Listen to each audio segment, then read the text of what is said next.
Bem, vamos começar então a nossa conferência online Sigvares.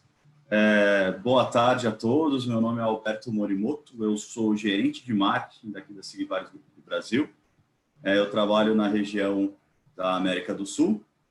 Peço a todos que se atentem a um detalhe apenas. Nós temos um botão aqui no Zoom, que é uma ferramenta interessante, que se chama Interpretation, aqui embaixo, que tem um canal para tradução simultânea, que se você apertar e selecionar português ou inglês, você vai conseguir ouvir tanto em inglês, no caso dos nossos palestrantes, né?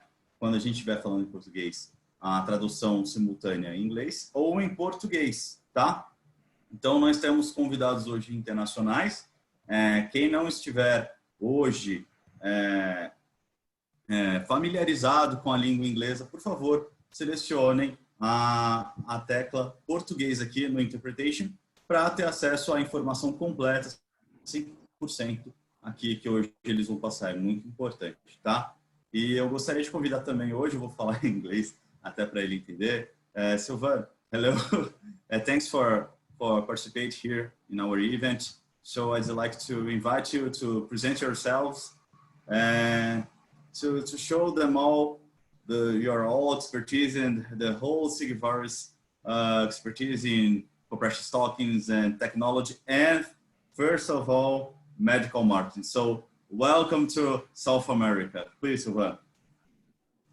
Hello. Thank you. First of all, thank you very much, Alberto, and the whole Brazilian team for inviting us for this spectacular workshop. I'm really looking forward for that since a long time.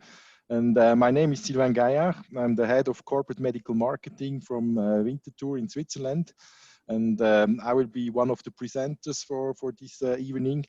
And I will just hand over quickly to Tracy that she can also introduce herself. She's our expert from UK, lymphedema expert from UK, and she will talk about the disease and so on.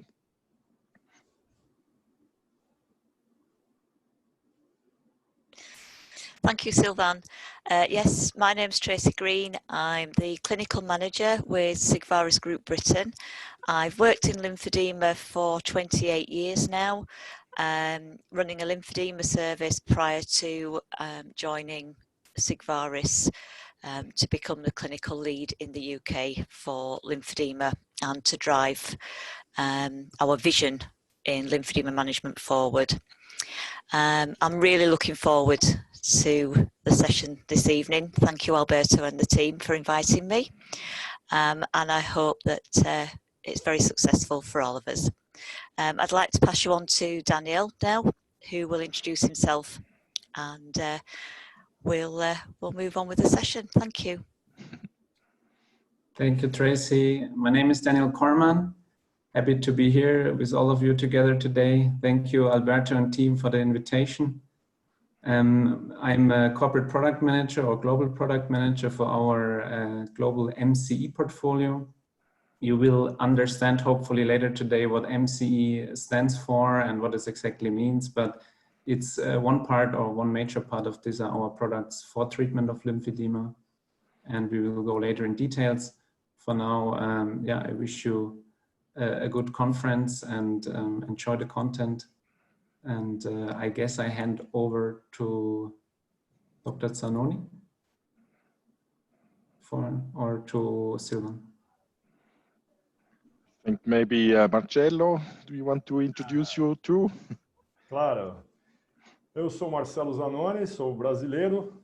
Nós representamos a Sigvaris do Brasil e fazemos da compressão uma paixão na nossa especialidade. E sou speaker da Sigvaris já há alguns anos, e hoje eu vou tentar trazer um pouquinho da experiência brasileira na compressão. Então, espero que todos tenham uma excelente apresentação nesta tarde.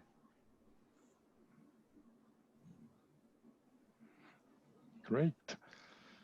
Alberto, I think I can start if that's fine for you. I'll just share my screen quickly. So I hope you can all see the screen. Great. So my part will be to tell you a little bit more about the medical organization and also the projects that we are currently running. And I hope that I can show you some interesting things that you can also benefit from, that you can share with us, that we can share with you also, that you can benefit from projects that we are doing, from materials that we are using and developing here in the corporate medical. We talk about the public health mission.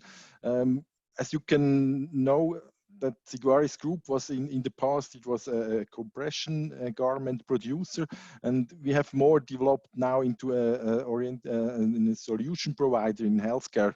And we have more than 150 years of history in producing compression garments, and about 60 years of experience also in producing medical compression garments.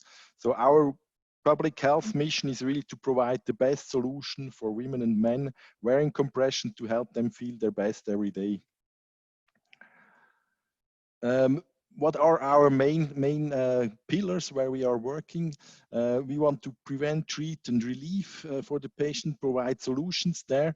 We have solutions for the chronic venous disease, but also for the lymphedema, lipedema, and wound care, and also consumer health products. And the solutions there are for travel, sports, and so on. You will hear more about the products that we have in our portfolio from Daniel.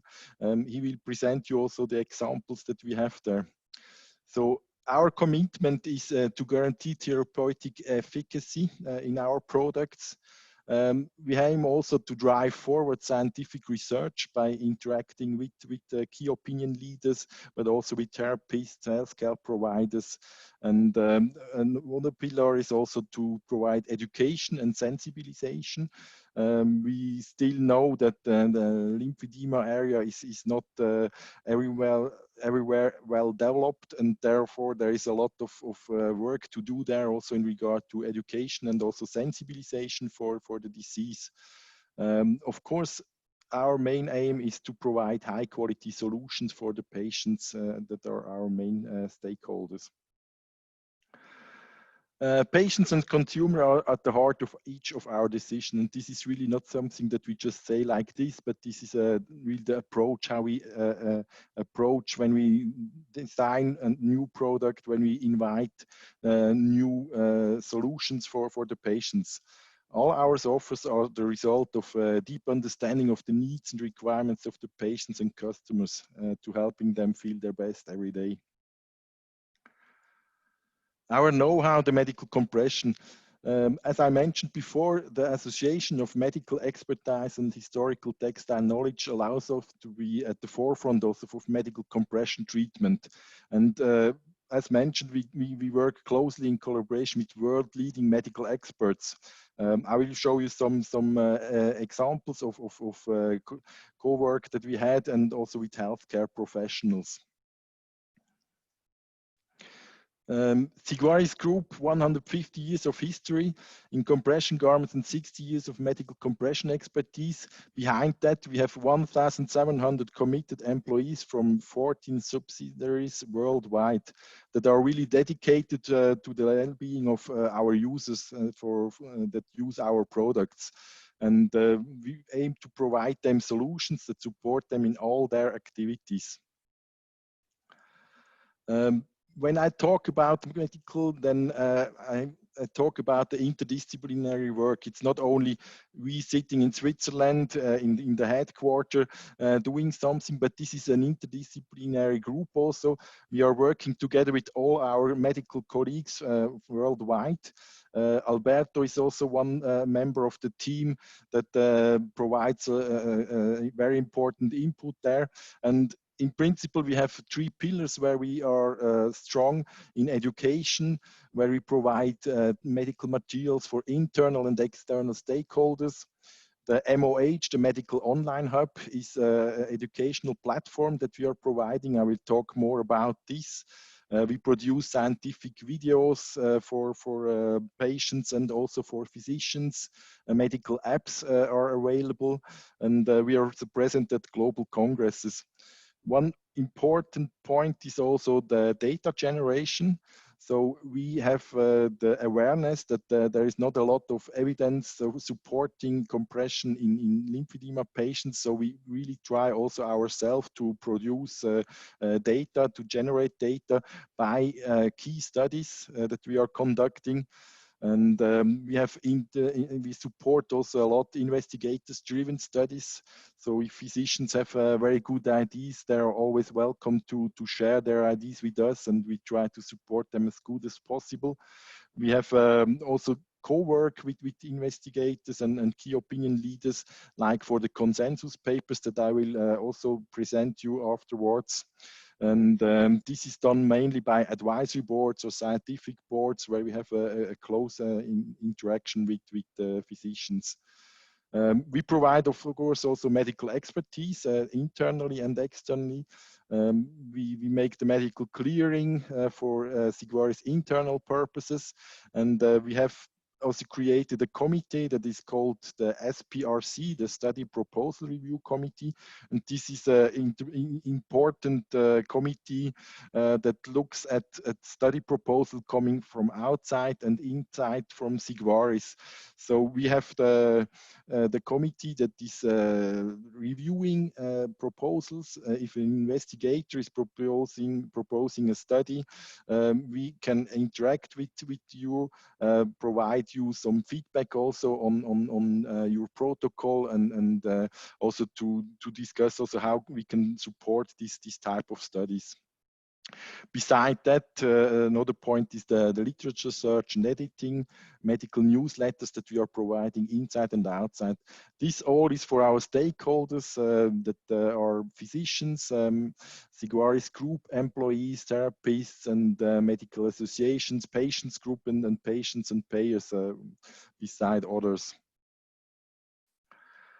One important topic that we are currently, our project that we are currently running is this MOH, the Medical Online Hub. We have all been touched by COVID-19 hardly, especially in regard to participation in congresses. Congresses are always our biggest possibility to interact with a large number of physicians, and we were looking for a possibility to replace that. And this is also done like this workshop over Zoom. It's live webinars, and we had between 300 and 700 live attendees in the 9 MOH webinars that we have conducted up to now. The big advantage is also that it's accessible on different social media channels, so there is a possibility also to look at it not only live but also afterwards. And we had far over 1,500 attendees on social media for each of the events. The group of experts that we are inviting are global top international vascular experts, and this varies also. I have to point out, so if you're interested, please save the date.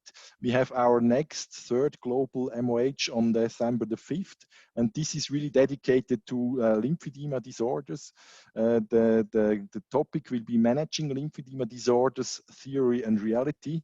We know all there is the Feldy approach and the gold standard with the very extensive treatment in the acute decongestive phase, but how does the reality look like in the global setting? This is something that we are really looking forward for that. So please save the day on December the 5th, 2020. Another thing that we are creating at headquarters for the medical colleagues and also for physician patients and group employees are the so-called one-pager. We tried to provide information about newest studies that are coming out in a simple way. And this was one page that we provided for information during COVID-19 during the Corona crisis for lymphedema patient. So it's a topic where we have summarized on one-page studies, the most actual studies, and provide also input for the patients.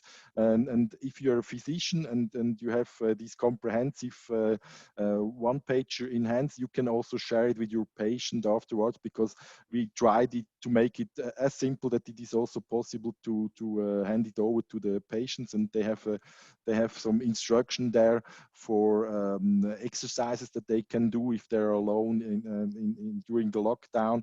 You have the possibility to click on these QR codes there, and this links you to videos that a therapist has created to show also exercise for lymphedema patients. So this is available, and you will see at the end of my presentation where you can access also these type of one pages. We have even some that are translated into Portuguese, so we try to make them accessible to all the Sigvaris regions. Another interesting thing that we have created is in educational material, like this was for the phlebologists that we have created. This is a venous disease video that is explaining also in a very simple way how the disease is evolving, and this is also something that you can share as a physician with your patient.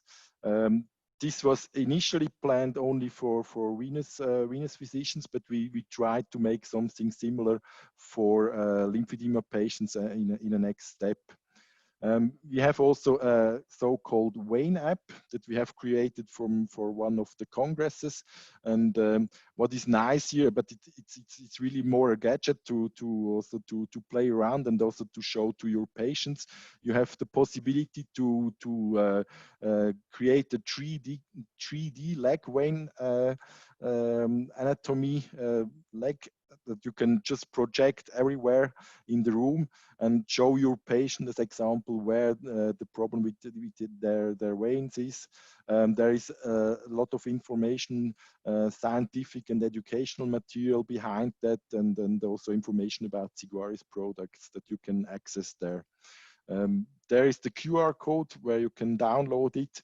It's available for free.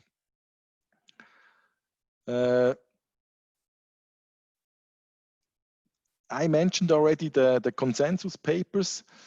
These are some initiatives that we have done that was arising from an advisory board where we started with a panel of experts from Europe.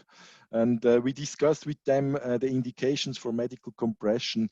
And you might have heard about the publication of the International Compression Club that was issued in 2008. And we had, with this panel, we have reviewed again the available literature, because the initial presentation was done in 2008 with material that was outdated. So we made a new literature search and presented indications, the new review of the indications for medical compression. During this work or this project, we just realized that there is no real harmonization of contraindications in compression, and we decided to make a follow-up of this consensus paper with an even larger group. We invited also experts from the US and from Asia to have a new consensus paper about risks and contraindications of medical compression. The latest one was published beginning of this year. And it took quite a while to have this large expert panel agreeing and consenting on the recommendations that they did. But this is really something really impressive and helpful also for everybody that is using compression, because it shows you that you can also use compression in indications that were before contraindicated if you use the right recommendations.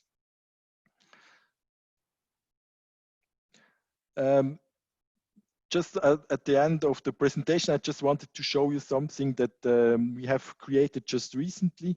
You might have heard about the Sigvaris library that was, or the Stemmer library that was present since many years, where you had access on publications. And unfortunately, we had to replace that because the database was outdated, and there were also some technical issues with the database. And we are now proud to present you the new Stemmer medical platform that we have created. I will try to show you the link.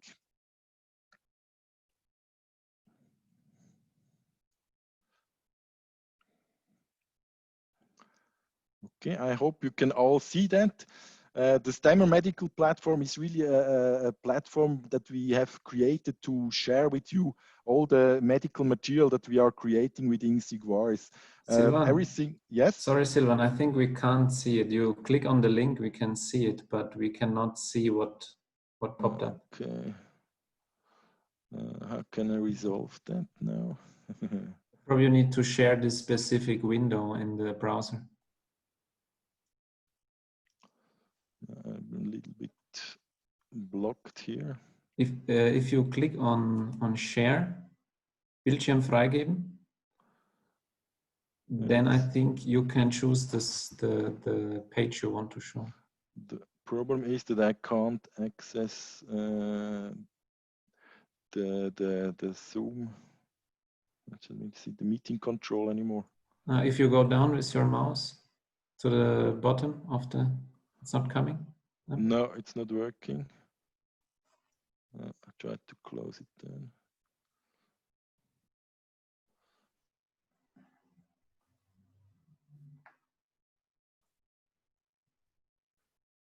Very strange. Do we have support here or available? Because I'm just blocked. I can't go back to the Zoom menu.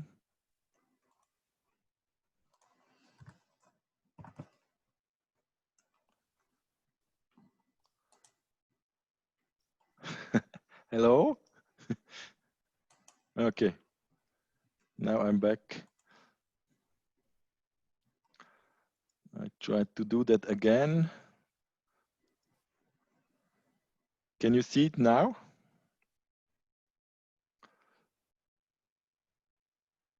Now it's still the same screen. Let me try. Yeah, let me try something. So that. Okay. Can you see my screen?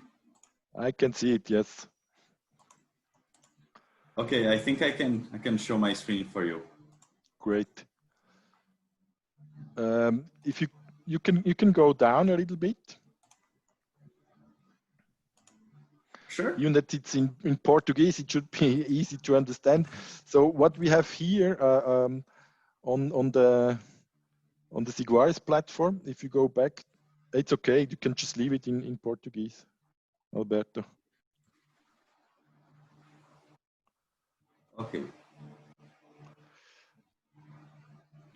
So what we have here is the compression bulletin.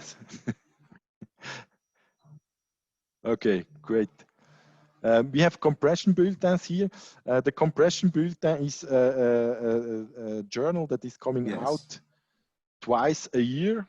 And we have between 3 to 4 new articles that just came out that are summarized in this compression bulletin, and they are commented by an editorial board.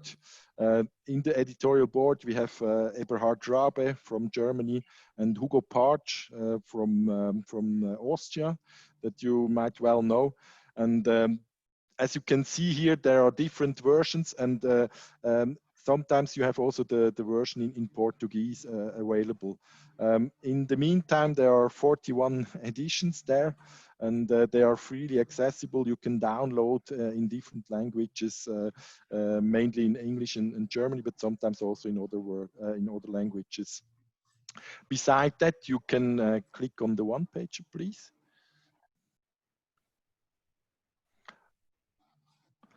Okay, you have all the one pages that we have created in the past, and there you can see also different languages that are available about different topics.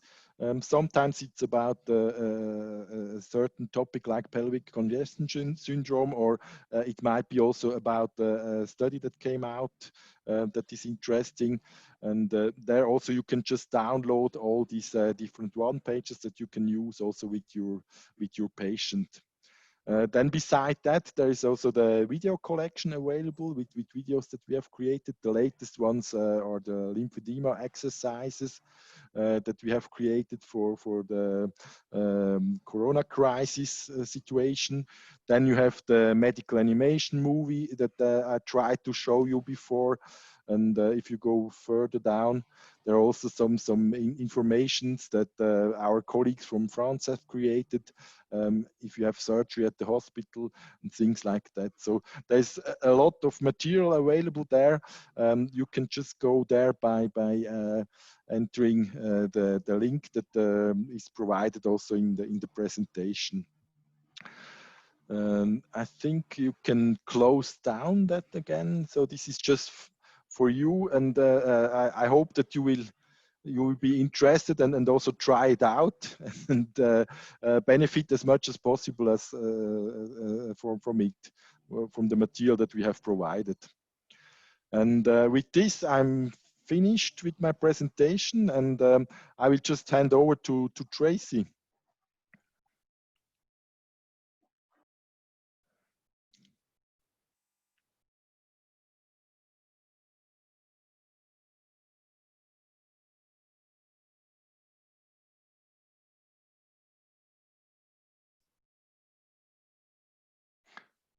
Tracy, you will have to unmute. Yeah, great.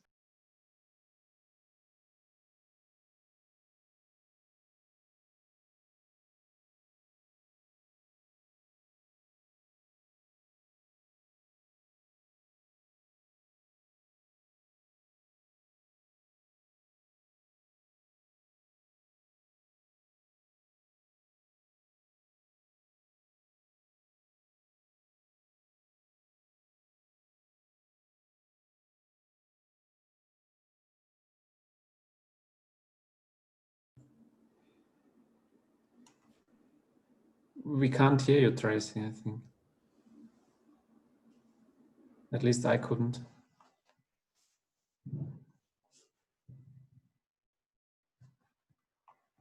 Not even in the English channel.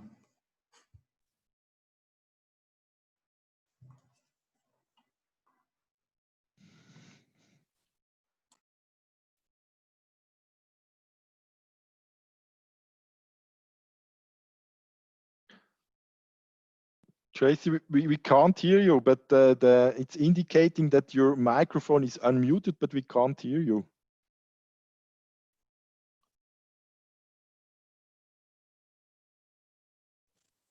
Can you hear me now without the headphones on? Yeah. Yes. Yeah, I'll do it that way then. I think it might be the headphones that are playing up then. Do apologise. Okay, so I'm going to talk about lymphedema. It's a topic that I'm very passionate about, and I'll try not to go on all evening. But I'm going to talk about the definition and the causes, the symptoms that it can have on patients, and the effects, because quite frankly, there are very many that can affect the individuals in different ways. And then we're going to talk a bit about the treatment modalities and some of the products that we use in the UK to manage the lymphedema. As we know, edema formation, it's a long-standing, well-known fact that how edema is formed. But what's important to realise is that any swelling does have a lymphatic component to it. And that is basically because if the lymphatic system is unable to keep up with the demands of the tissue fluid drainage, then there will be swelling developing within the tissues. And I think that's really important. And I know Professor Mortimer is very, very keen on saying that all edemas have a lymphatic component to them. So lymphedema. It's a swelling caused by failure of the lymphatic system to deal with interstitial fluid. And it can lead to swelling, which can affect the upper and lower limbs as well as other parts of the body. So we know that it can affect head and neck patients who've had head and neck cancer and surgery, radiotherapy. It can affect the genital areas, it can affect the breast areas on some patients. So it can affect anywhere on the body as well. There are two types of lymphedema, primary and secondary. Primary is mainly caused by alterations or mutations to the genes which are responsible for the development of the lymphatic system. And these faulty genes actually cause parts of the lymphatic system to either underdevelop or not work properly. And we know that there are so many genes that we are finding now as time goes on. There's a lot of research still going on, and we are just finding so many more mutations of the genes in primary lymphedema. It can run in families, although not every child who is born to somebody with lymphedema will develop it themselves.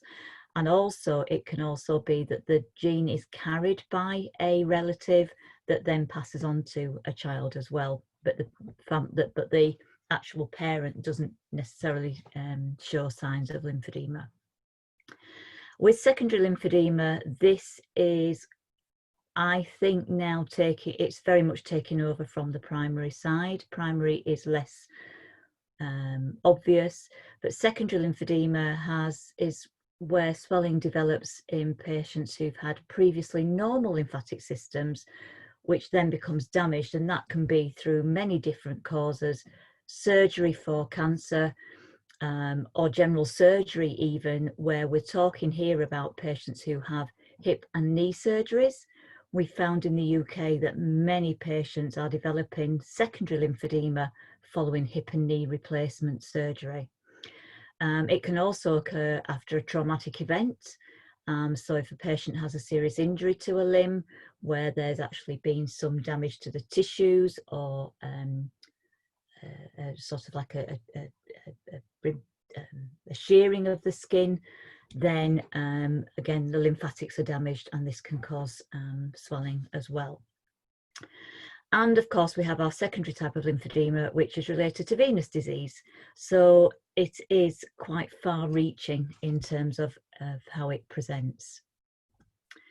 And here's just some general images and a bit more definition. So with our pure lymphedema, here we are talking mainly really about our primary lymphedema and our secondary lymphedema, which is related to cancer and surgery and radiotherapy. And this is because there is a direct issue with the lymphatic system, and it can affect the upper and lower limbs. And what we are finding as well is that lymphedema in the breast is becoming more obvious, where we're using sort of saving surgeries, breast conserving surgery. But this is down to a pure lymphatic system failure.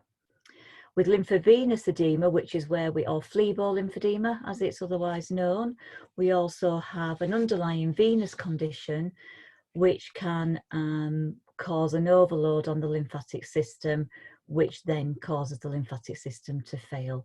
And it can coexist with edema and leg ulceration, which does make it more difficult to manage. And you can see in that picture there that the patient has the signs of a lymphatic limb as well as a venous limb. She's got the positive stemmer sign, the skin folds in the toes, the thickening of the skin, but she's also got the hemosiderin staining and the ulceration there as well. Dependency edema or immobility edema.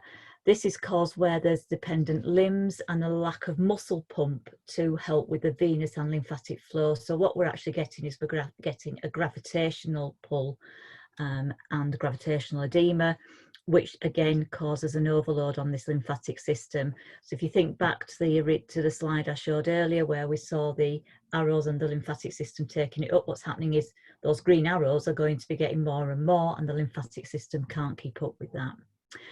And one of the conditions now that we know is becoming more prevalent, and especially in the UK, we are getting a lot more of what we call obesity-related lymphedema. And this is where we have got a secondary lymphedema, which is being caused by pressure on the veins and the lymphatic system due to the fat nodules actually pressing on the underlying structures themselves, which causes obstruction. And that can either cause an overload on the lymphatic system or obstruction of the lymphatic system itself to drain properly. So as you can see, there are many different actual causes for a lymphedema. Staging is also very important with lymphedema because it can help us to identify, one, the severity of the condition, and two, help us to distinguish which treatment pathway the patient will need. So the more severe the condition, the more likely the patient is to need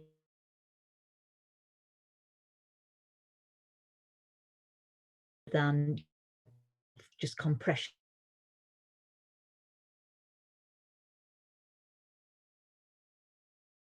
See all the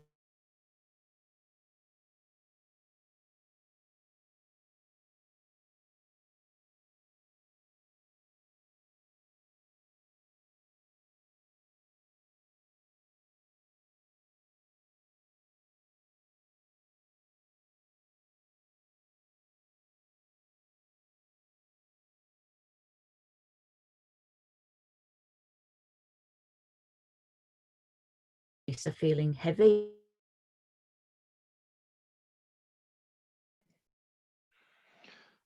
Looks like there's some issue with your connection, Tracy. So we're losing you. You're freezing in from time to time. To actually, because the actual edema is causing restriction in the movement, and they get this feeling of pressure, so the skin and the tissues feel like it's actually bursting. And that again is because of the pressure of the edema against the skin and the nerves. Skin folds can develop, which again can lead to them developing skin problems, skin and fungal infections and ulcerations. As you can see on some of these images here, we've got breakdown of the rated, where it's become fragile and then it's leaked, and this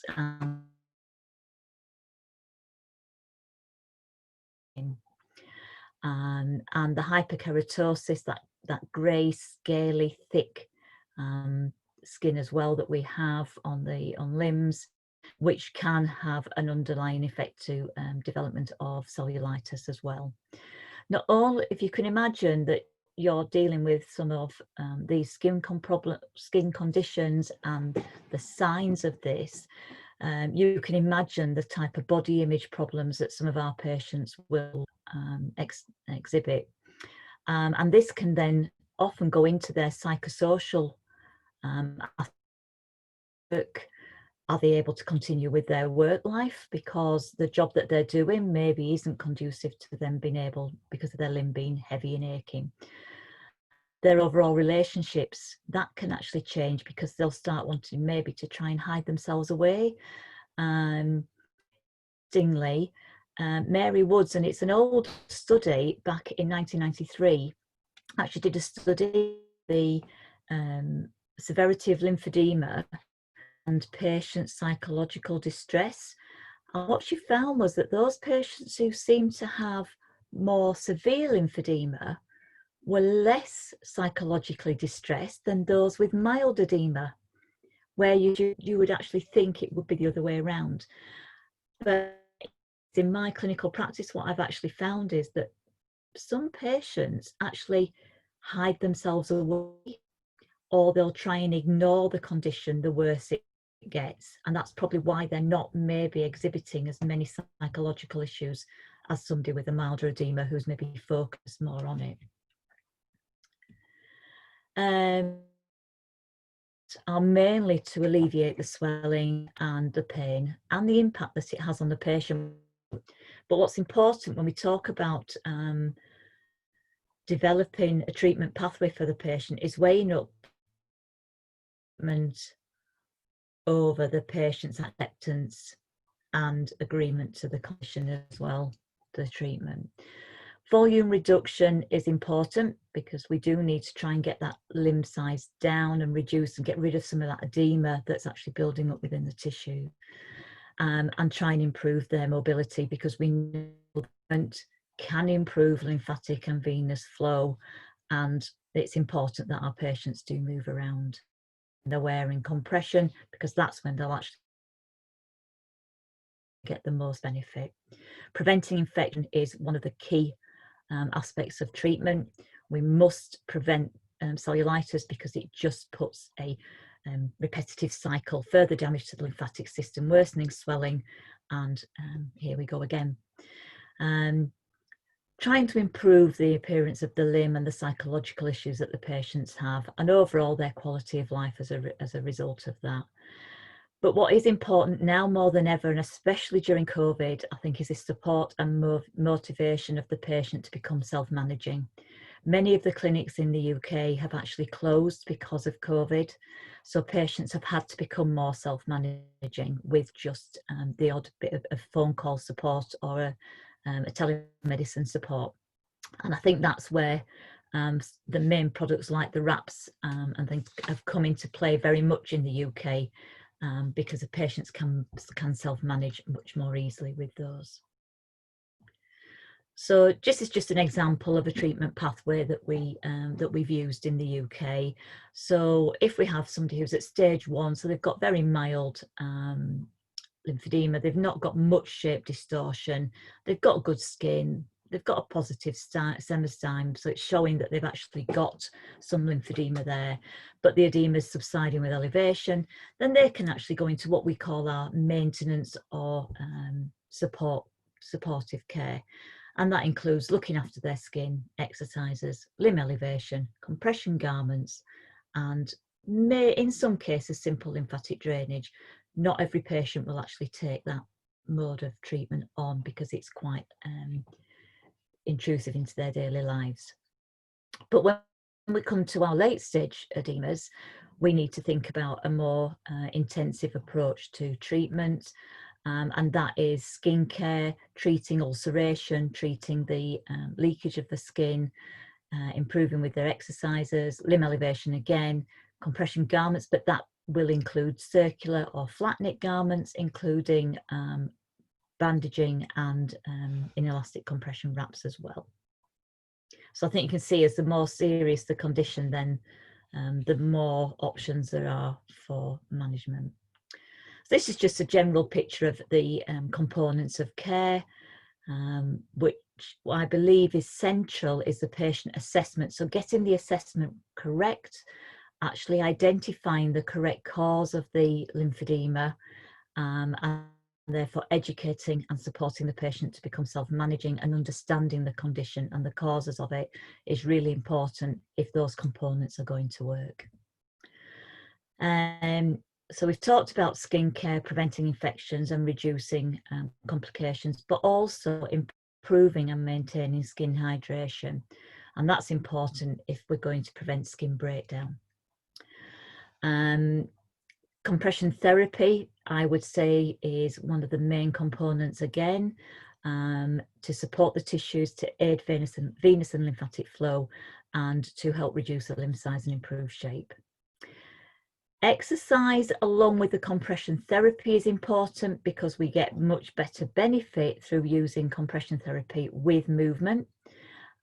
We improve muscle function, therefore in stimulating the venous and lymphatic return, and that can help prevent the complications, especially with obesity-related lymphedema patients, because by getting them moving, they'll also help to lose weight and improve their overall condition.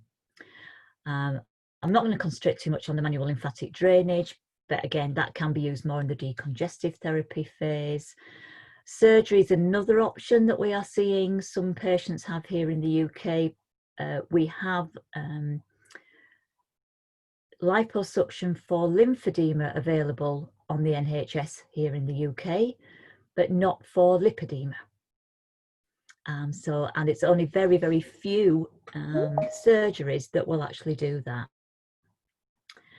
And lots of other treatments, things like taping and negative pressure therapy and deep tissue oscillation are all part of things that match in with some of the other treatments. So some of the compression products that we particularly use here in the UK, and I'm sure that you will use in Brazil as well. Bandages used to be the first port of call for decongestive therapy in order to provide that stiff containment and reduce edema. They're multi-layered and have a high stiffness factor. However, what we've found that patients report is things that they can be time consuming, uncomfortable to wear, but they are of benefit because they do have a high working pressure. Circular knit garments are more used for, again, for containment of the limb, but more in that maintenance phase of a lower stage edema where you haven't got much problem with the tissues. There's early stages, it's soft and pitting edema. The only problem here with circular knit is because obviously they will give because of the elasticity. So if a limb is going to swell throughout the day, it might not contain it as well. So flat knit might be the alternative option for that type of patient that you see who gets rebound edema throughout the day. So this is more for our severe patients with complex shapes, because by having a flat knit you can actually bridge the shape distortion in the limbs as well. They are less elastic, so therefore firmer and thicker and more containment against the skin. We have a higher working pressure again because we have that static stiffness on the fabrics, and we talk about a lower resting pressure or a more comfortable resting pressure because you haven't got that pullback that you have with circular knit garments. And then we have our wraps, which they are coming into the forefront in lymphedema management, as I've said.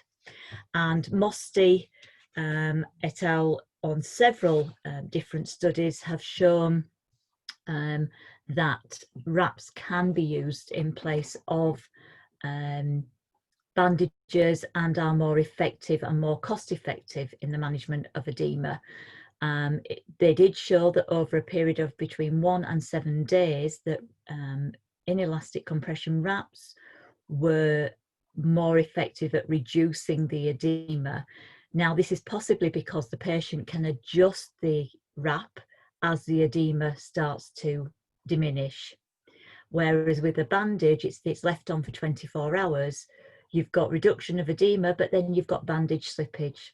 So again, there's the issue around comfort, fit, and maintaining that therapeutic compression level that we actually need to reduce and maintain that reduction in a patient with lymphedema. Here I've just done, we call it the chronic edema patient compression journey, but the lymphedema patient, it will be the same. In the UK, as I say, we are finding that wraps are now being used in the initial decongestive phase of treatment in order to reduce the edema. However, they are also being used in that transition phase. So that's between that decongestive phase and that maintenance phase, where the patient was most likely to rebound after they've lost the initial stiffness from the bandage. And by actually continuing with a wrap throughout that transition phase, you are ensuring that that patient's limb is stabilised prior to going into hosiery. In the UK, we always talk now about 24-hour compression as well, because we know that some patients are developing edema overnight. So they may wear a flat knit garment during the day and then wear a wrap at night time to maintain their edema. Not many patients in the severe categories of lymphedema will move into a circular knit garment, but if they've had successful decongestion and they've been able to maintain, in some cases they could use a circular knit during the day, but then still use a wrap at night time to get rid of any edema that might have built up throughout the day. And here are just some case of compression there. We've used inelastic compression wraps. The patient in the first box there, the primary and secondary lymphedema, first of all, she had a week of bandaging and then went into a compression wrap. And as you can see, her skin has improved and that limb has come down now over a period of another 4 or 5 weeks using an inelastic wrap.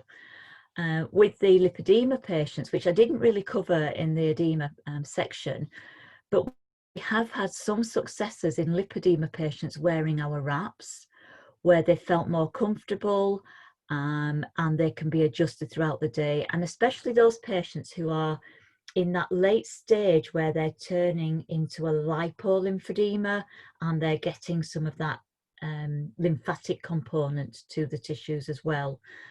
So that is suitable for those patients. I've already talked about skin conditions. So again, those patients who've got chronic skin and tissue changes, we've had some very good results with using a wrap because the patient is able to undo the wrap, take it off and address their skin problems. So they've been able to wash and moisturize their skin. So therefore we've improved the skin conditions. And also for those patients who have donning and doffing problems, especially our elderly patients, are using the wraps a lot more because they're able to put them on rather than trying to pull on a compression stocking. So just a few patients that you might think of. I'm sure you've all got those types of patients out there. So I'll say any questions. I don't know whether Alberto wants to take the questions at the end of the session or after now, but we can move forward if not. So thank you very much. Alberto, do we address questions or are we doing it all at the end?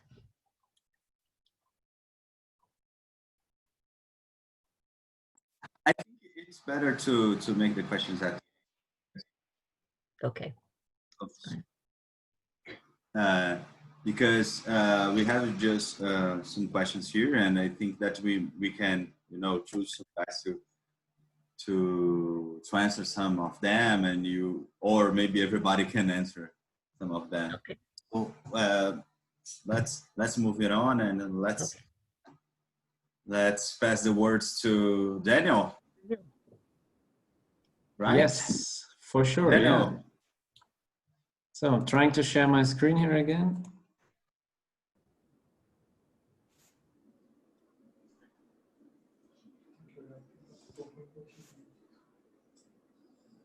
I hope it works, then I will start with the presentation.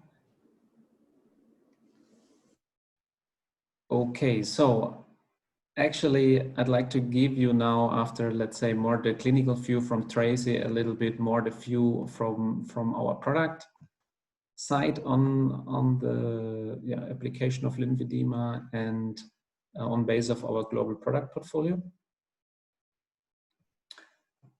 But before we really start to go into products, would like to start to say what is actually our motivation at Sigvaris, what we are trying to do every day, and what is our goal when we head into the office every morning.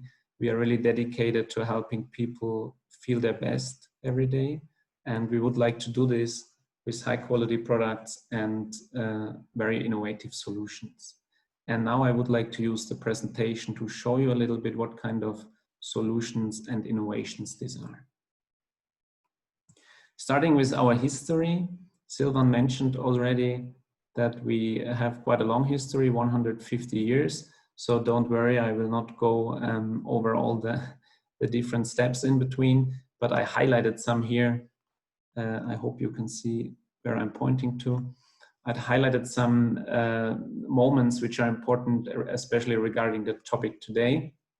So first, of course, very important, 2004, Sigvaris Brazil was founded, so to say, and integrated into the Sigvaris group.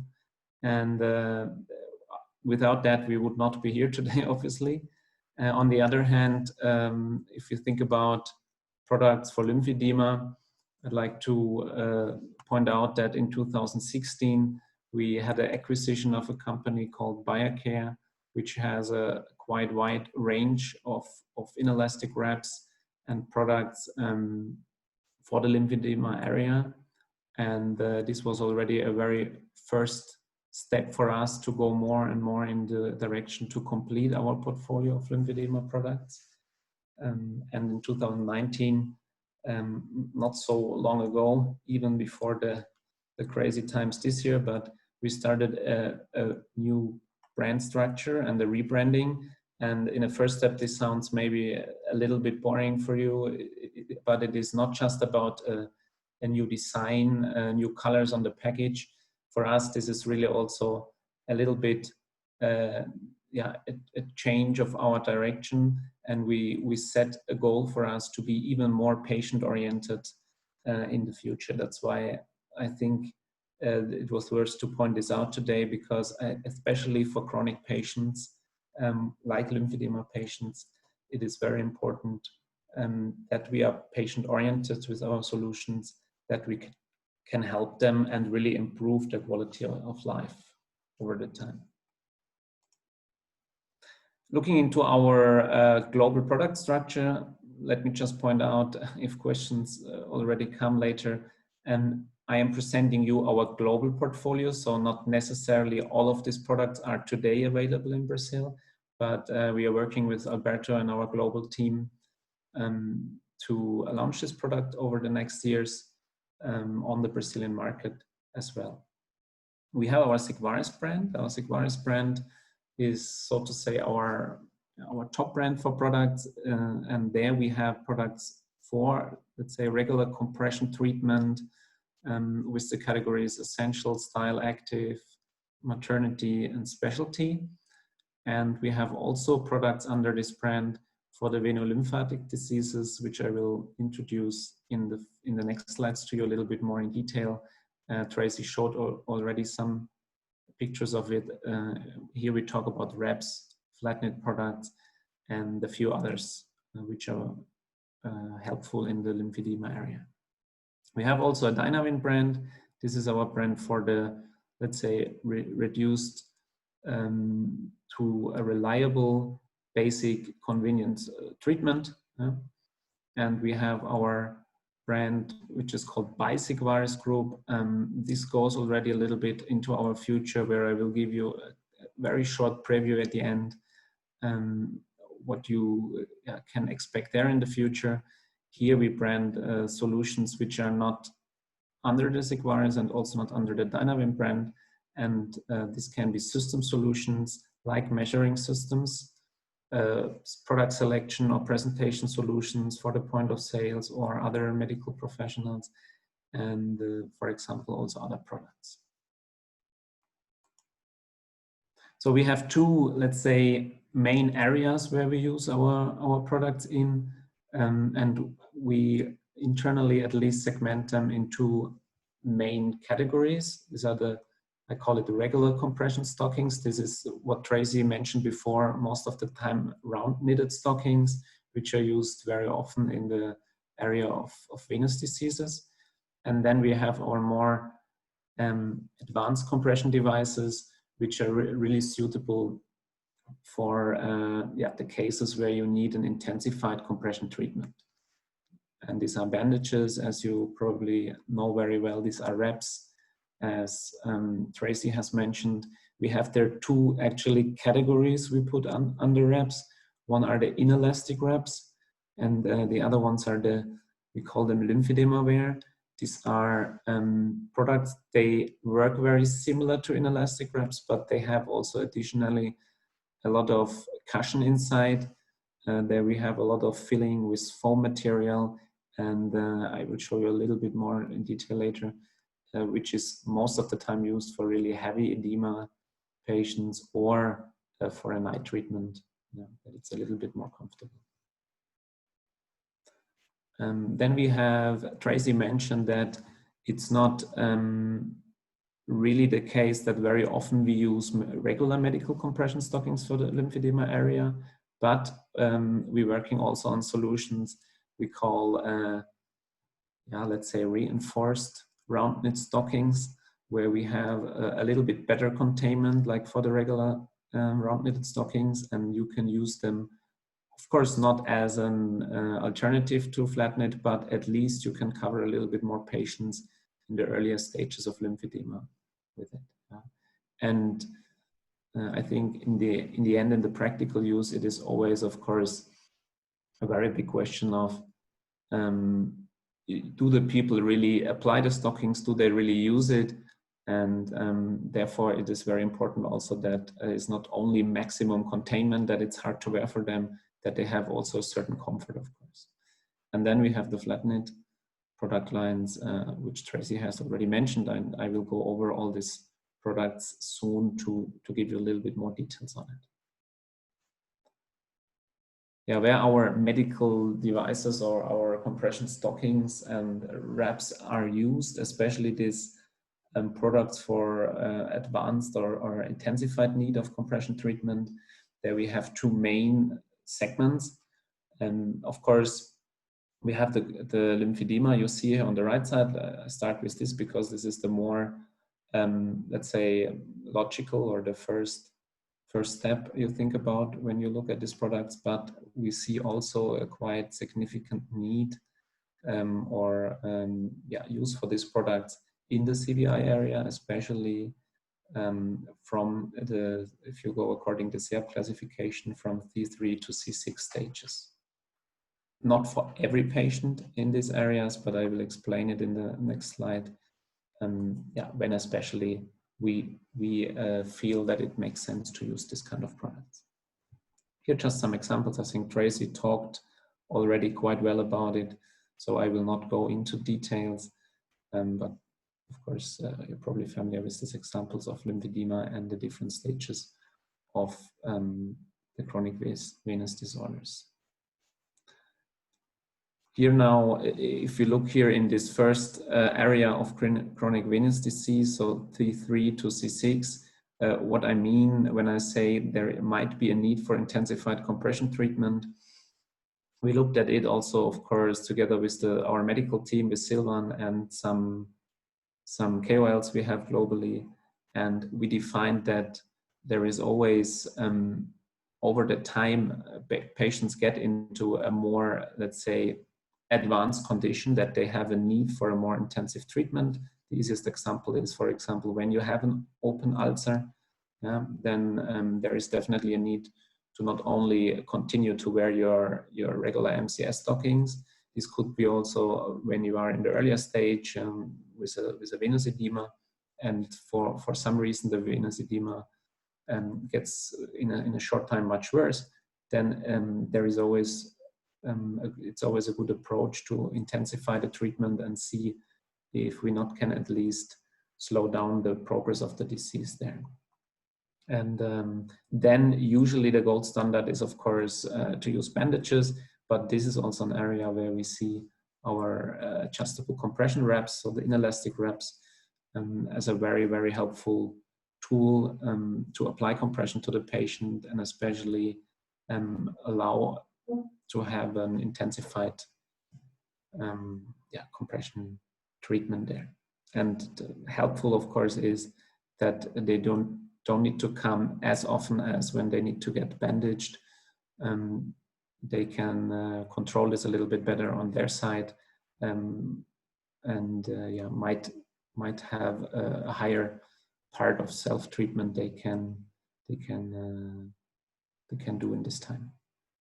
I will later on summarize this really benefits of wraps again, because they somehow apply to both of these areas, of course.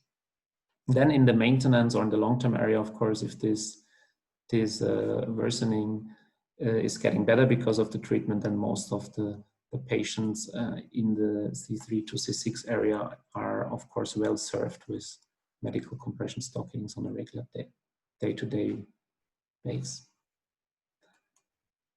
Then if we go to lymphedema, this is our second main application as we defined. There we have the classical treatment, the complete decongestive therapy. And there we have these two main phases, like Tracy also explained a little bit. It's the decongestive phase, where bandaging is, of course, very heavily used, especially in the area where you have very, very complex edemas and very strong cases. but we can at a very early time already also use wraps in the decongestive phase. We have special kind of wraps which are tailored to be used in this phase. Then there is a certain transition period. This is maybe in theory not even, let's say, that much visible everywhere in the definitions, but in practical use, and Tracy talked about it as well, it is very often the case that, for example, if you apply bandaging, later on you want to put the patients into a flatnet, then you have a certain period, because flatnet is usually a made-to-measure garment, which means you need to measure the patient, wait until the garment is produced, and this can take a couple of days, maybe a little bit longer. And then there is naturally a sort of transition period where you need to cover the patients as well, because otherwise the progress they made in the decongestive phase gets quickly eliminated again. And then after this transition period in the maintenance phase, we use either the special Mcs garments or the flatnet compression garments, which of course depends a little bit on the state of the patient and how, in which state the lymphedema is. And the nice thing on the wraps and the lymphedema wear garments I showed before is that you can really use them almost along the complete treatment chain for lymphedema. There might certainly be some cases where the shape of the leg is very complex based on the edema. Then it is a little bit easier with bandaging, because the inelastic wraps, as the name of course says, are inelastic and not completely flexible. That's why we have an increased compression. But based on this, you can also not on every contour apply them perfectly. So to look at these products I talked about we have, and especially in our global portfolio, we call this here the short stretch bandages, which are mainly used in lymphedema. We have the Bioform series, which I would say are standard state-of-the-art but high-quality compression bandages. Then we have the inelastic wraps, an important part of our treatment or of our product portfolio for lymphedema, but also partly for venous disease. And here I have an example, so-called CompreFlex series. This is one of the products which has been recently launched in Brazil.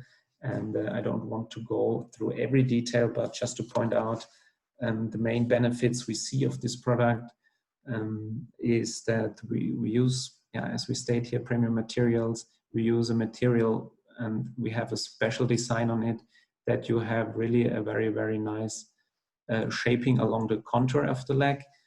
Now, if you have a leg which looks like this in the picture, which is rather a normal leg, this is maybe not that important, but especially when you have, of course, lymphedema cases and leg shapes, which are not that normal anymore, which you probably would agree is most of the time the case in lymphedema, then it's very important that they adjust along the contour of the leg as good as possible.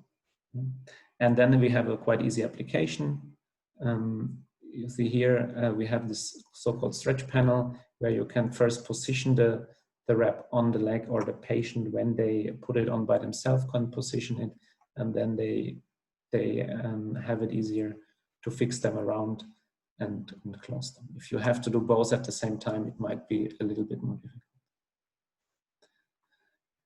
We have also a very latest series in our wrap portfolio. We call this CoolFlex series. And here we have to point out how the name already says. Cool is not because it looks cool, maybe this is another point, but especially because it's much more breathable. And it is very often, in summer, for example, or for patients with wounds as well, where you need extended circulation for the wound or for the leg, then this material is very helpful because it's really much more breathable than the usual very strong containing compression garments. Also, we have a quite new design. If you are familiar with wraps, then you know that most of the compression wraps, and it doesn't matter if they are from Sigvaris or other suppliers, they always work with Velcro straps. And this is one and a very new solution from us, where we use this with certain hooks here. Yeah? We call this bra hooks, so it's very easy to imagine. Maybe it's the same technology like you use for a bra. You can really just wrap it around and then hook it into the garment here, because it's maybe a bit difficult to see, but to make this breathable product, the garment has small holes, let's say, in this area here, and for let more airflow through. And in these small holes, you can also hook in these straps here. So it's very flexible to use there. And it has, of course, a better durability, because if you are used to Velcro, doesn't matter if it's in wraps or if it's for a backpack or for any other products where you could use it, over a time, it always, of course, loses a little bit the strength or the fixation. Yeah? So this is really something which has almost no loss of fixation when you use this a couple of times, and especially for lymphedema patients, I think, where the edema changes frequently and they might also have to readjust the product from time to time. It's very helpful over the time that this is this advanced closure technology.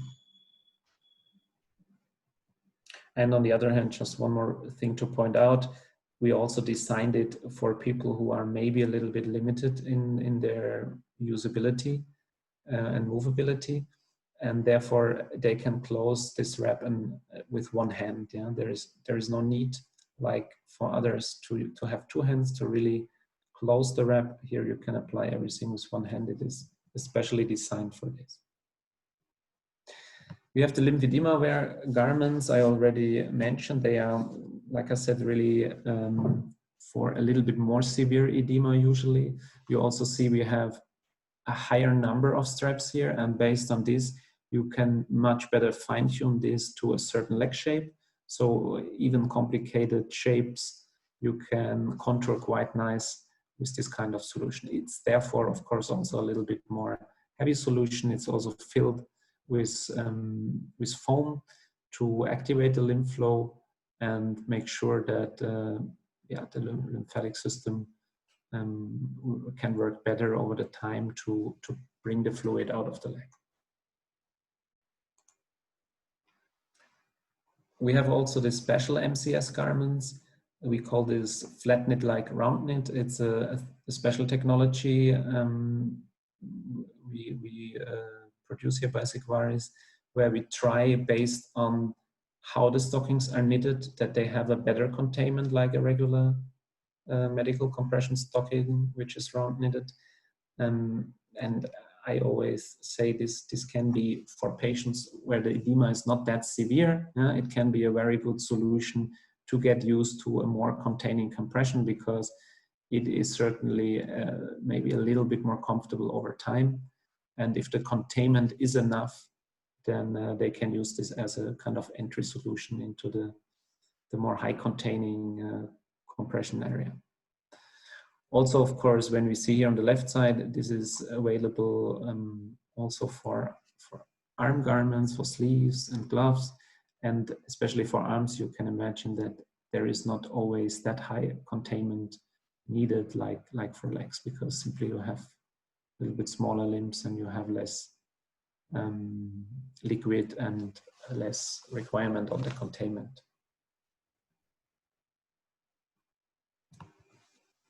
And then at the end, especially for the maintenance phase of the long-term lymphedema treatment, the flat knit garments, which are heavily used, especially in Europe, I would say.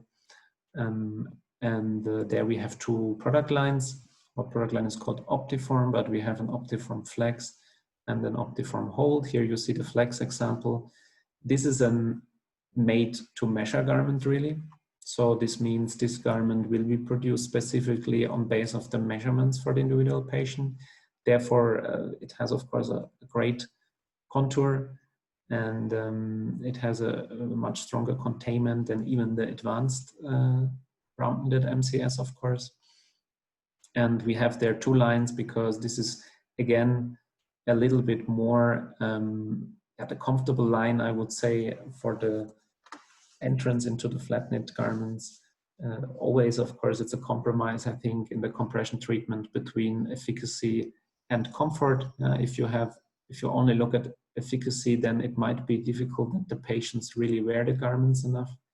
And if you only look at comfort, then we have not enough containment. So we always need to play a little bit with the comfort to use, but have, of course, as much as containment as possible with the different products we use.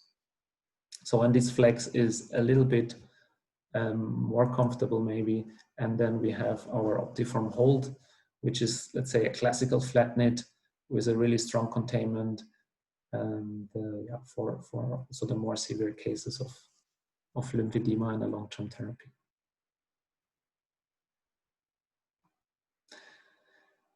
So this is the overview of our global portfolio. And just to point out, as I said, we have not launched everything in Brazil yet, but I think we made a great start in Brazil because we started, and it is very wisely chosen, I think, to provide solutions for lymphedema patients, and we started with our reps. And the reps are a great start. I want to point this out here. Why? Because we saw earlier already in this view where you saw along the entire treatment, you can really use them very flexible. They are a product which you can use really heavily along the treatment. And here, I don't want to go through every benefit, but just to point out a little bit, what are really the strengths of reps? You have a really, especially compared to bandages, of course, and in the decongestive phase, you have a self-application, so it's easy, quick, and first of all, also the maybe not so experienced caregivers can use it very well if they don't have to deal with lymphedema patients on a daily basis. And then in a later stage, of course, also the patients by themselves can use it very, very easily and apply it by themselves. They can self-adjust it. So especially in edema, I think is something, we call this always a living target. So it is really always somehow moving. It's getting better, it's getting worse. Very rarely it stays just over a long time how it is. And therefore it's very helpful that you can self-adjust as a patient these products. Also hygiene or skincare, especially in the times of COVID now, or even before, there are other viruses, other bacteria, which could maybe worsen the edema or the skin quality there. And therefore it's of course easy that you can take off the product, you can wash it and take it on again with bandaging. This is not that easy because most of the patients won't be able to apply the bandage correctly by themselves. As I said, it has a really enhanced treatment efficacy also. I think Tracy already mentioned some studies from Mosley and so on. And we, let's say, collect this here together. There is also a paper like Silvan referred to, we published. So there you find all these summaries as well. We can share this certainly with you later on, or you can find it on our homepage like Silvan pointed out. And if you look in the lymphedema area also there, we have really proven evidence that the reps are really as effective, at least, as bandages. And then if you also compare with other compression solutions, then they show also that you have increased mobility. You can improve the skin because of the more intensive treatment you can reach with them. You can even improve the leg shape as well over the time. Other than that, we have the cost effectiveness. This is, of course, always a topic in some countries, especially when maybe also the patients have to pay by themselves. Yeah? There we have direct cost savings or indirect cost savings. With direct, we mean the wrap itself is usually, if you compare to bandages, we say that if you apply the wrap around 1 month, then you have already with the one-time price, which is a little bit more higher, of course, than bandages, you have already the same cost effectiveness. And then if you use it a longer time, it turns into the positive, of course, because the bandages usually you apply new and you don't reuse. And we have, of course, indirect cost savings because it's much quicker to apply a wrap than a bandage. And it might be also when the patient can manage this by themselves, not so often needed that they need to visit caregiver or medical professional to put the garment on. And at the end of the day, this is what we started in the beginning with. For us, a very important thing is to make people feel better every day. And I think especially for lymphedema patients, this means to enhance the quality of life. And based on the increase of comfort, based on the fact that we can enable them to manage themselves better and more efficient, it is a big improvement for their quality of life. And yeah, therefore, take-home message a little bit in terms of wraps, and this is the product category we have launched in Brazil, is that they not only improve the outcome or the clinical outcome of lymphedema patients, they clearly increase their quality of life and their ability to self-manage their treatment in a comfortable way.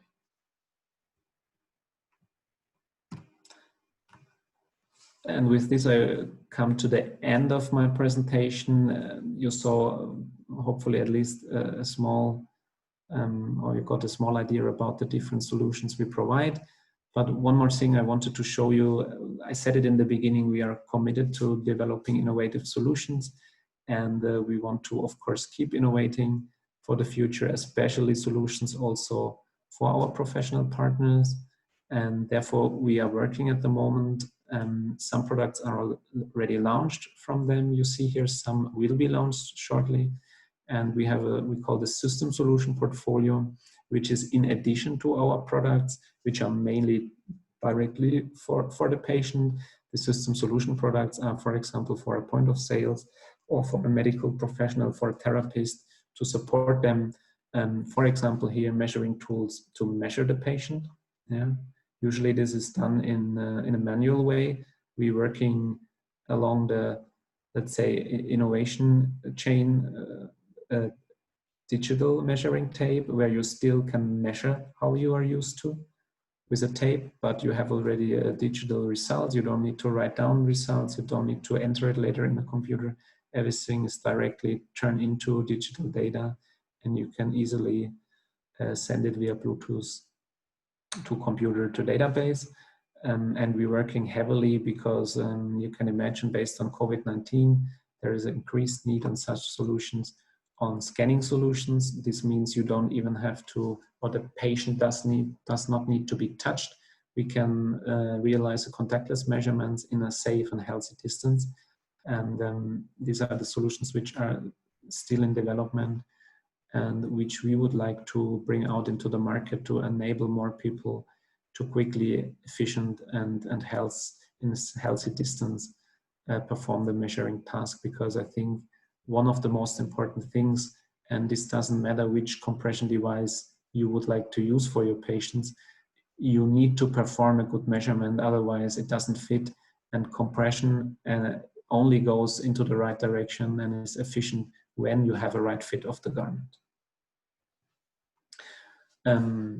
With this, and later on, of course, the idea is to implement this in our internal infrastructure, that stockings can be ordered directly, seamless, from starting to measure, to select the product, to order it in a digital way, to complete this process chain here, and in future also then to connect to third-party systems on the point of sales or for the therapist to also then synchronize patient data, measurement data that you can track in your usual systems as well.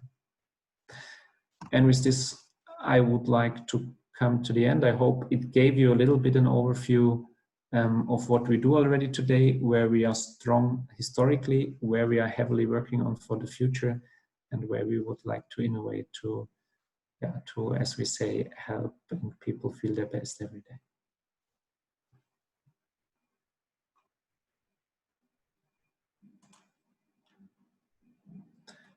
So with this, Alberto, I guess I hand over directly to Marcelo. Well, yes. Dr. Marcelo, vamos lá, né? Acho que a gente tem aí bastante coisa interessante agora para mostrar da parte médica. Obrigado, Sylvain, Tracy, Daniel, thanks for the whole presentation. E Marcelo, agora a gente vai mostrar aí bastante coisa nova, bastante coisa legal aí para o nosso público, né? Ah, sim. Agora voltamos ao Brasil e vamos agora mostrar aqui um pouquinho do que nós fazemos aqui e o que a Sigvaris Brasil está fazendo também aqui no Brasil. Então, por favor, compartilhe minha tela.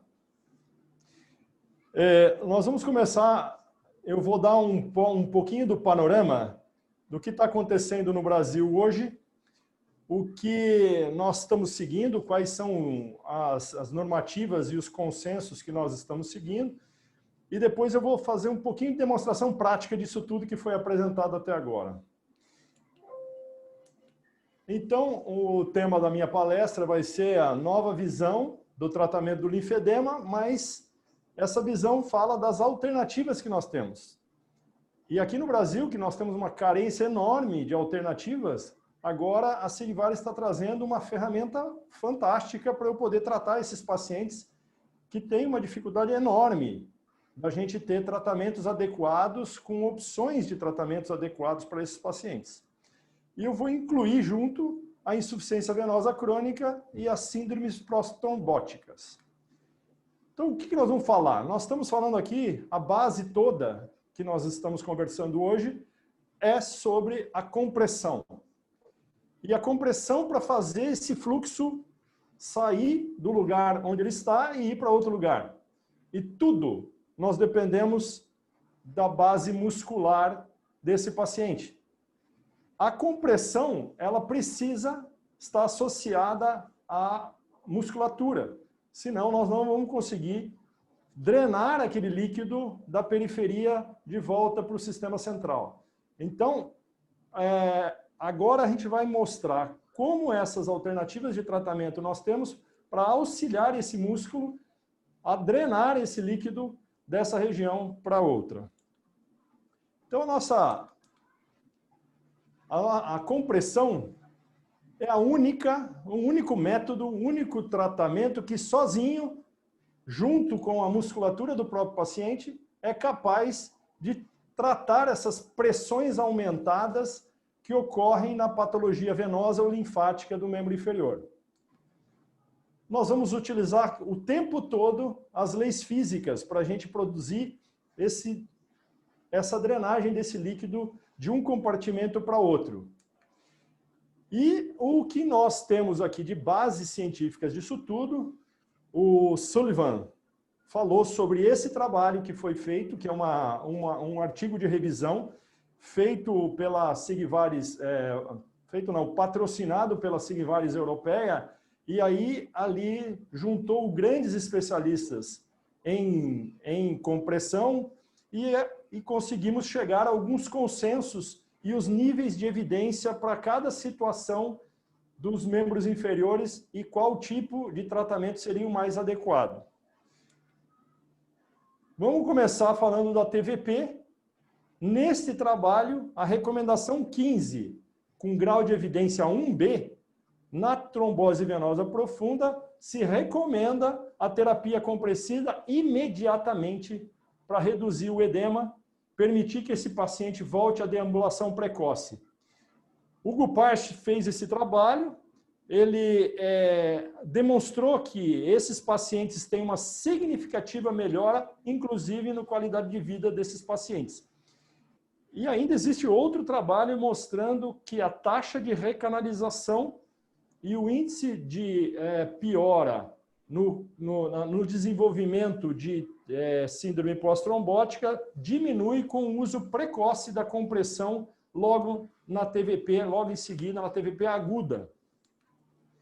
Na síndrome pós-trombótica também temos um grau de evidência 1B, que é uma recomendação da compressão para melhorar os sintomas na síndrome pós-trombótica de todo o paciente que começa a apresentar o edema e os consequentes sintomas desse edema, tá? Existem os trabalhos que ainda estão controversos sobre a síndrome pós-trombótica, mas logo está chegando novos trabalhos mostrando que realmente a terapia da compressão, ela melhora, diminui os riscos e facilita esse retorno da fisiologia ao original, ao normal. Aqui no Brasil também, ó, na síndrome pós-trombótica, a gente tem a recomendação 1B, recomendamos a terapia da compressão imediatamente após trombose venosa, e nós aqui, junto com um estudo multicêntrico, um colega, o Dr. Eduardo da Mata, está dirigindo esse trial que nós estamos fazendo, recomendando os dispositivos de velcro para o uso imediato após a TVP aguda. E aí, assim que tivermos os resultados desse estudo, nós vamos demonstrar quais foram os achados depois disso tudo. Então, esse é um trabalho que o Brasil está trabalhando junto com outros países para a gente chegar nesse consenso também.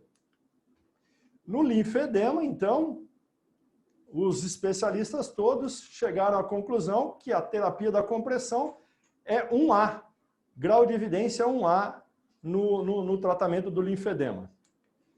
Nas úlceras, igualmente, o grau de evidência é 1A, que é recomendado o uso da terapia compressiva para reduzir a recorrência dessas úlceras no futuro.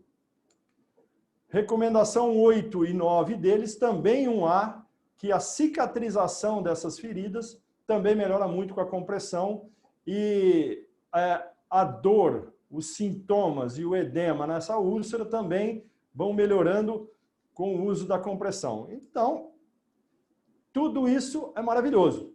Ou seja, nós sabemos que a compressão hoje é a terapia de escolha ou associada às outras alternativas, são as melhores práticas que nós podemos ter. Só que a gente esbarra nesse trabalho aqui de compliance. Veja só, esse trabalho foi feito mostrando que o nosso grande problema é o paciente aderir ao tratamento. É o paciente utilizar esses modos de compressão que nós vamos colocar. E ali, veja só, naqueles resultados que nós estamos vendo nesse vídeo, eles foram usados num trial que foi feito com 16.770 pacientes. Aqueles que realmente usaram foram 25% desse número. Elas nunca foram prescritas por 46% dos médicos. Então, nós temos um problema aqui também de educação médica, de chegar até esses profissionais, que são aqueles que devem recomendar o uso da terapia de compressão, que eles entendam a terapia da compressão. E quando eu devo utilizar um método, outro método ou um terceiro método? Pois é, nesse trabalho, nem sequer 46% dos médicos sequer prescreveu alguma terapia de compressão. E alguns resultados também, que a gente consegue uma melhor aderência nos CEAPs mais avançados, lógico, porque aí o paciente tem uma sintomatologia, alterações mais exuberantes, e aí eles têm uma aderência um pouco maior. Mas a descontinuação do tratamento é grande, e aí vem uma série de porquês disso tudo. Dentre eles, o que foi aventado foi custo, coceira, razões cosméticas, piora do edema, ulcerações e dificuldade de colocação desses dispositivos. Então, esse ou seja, essa nova possibilidade de nós tratarmos essas pessoas com os dispositivos autoajustáveis ou os dispositivos de velcro, a gente vai ter uma ferramenta maravilhosa para melhorar principalmente o compliance, então a aderência desse paciente ao tratamento. Isso vai ser fantástico.